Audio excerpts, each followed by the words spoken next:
করতে পারি নাই, তাদের কারণে আজকে জাহান্নামী হইতেছি। দাও দাও মালিক, আপনা মারে দাও, তাদেরকে পায়ের নিচে না রেখে জাহান্নামে যাব না।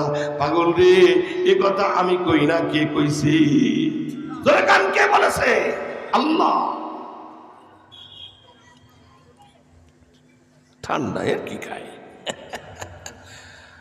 ঠান্ডা পড়ছে, চাও ঠান্ডাই গেছে।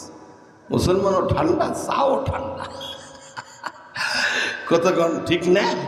আপনাকে একদিন আর আমাকে তো প্রত্যেক দিন এইভাবেই গুতোই বেড়াচ্ছে। কয় যে মৌলবি বলি ভাত হয় না, না ভাত তো খাই না। মুরগি পোলাও বিরিয়ানি খাতে খাতে ভাত খাওয়ার কোনো সুযোগ নেই। কোন সময় খাবো কন? কতক্ষণ ঠিক না? জোরে কন। মা বিলে গেছে গোপালগঞ্জ, হাসিনার বাড়ির কাছে। ওরে পাখির গোশ, শিং মাছ, রয়না মাছ, কই মাছ, তারপরে মুরগির গোশ, গরুর গোশ।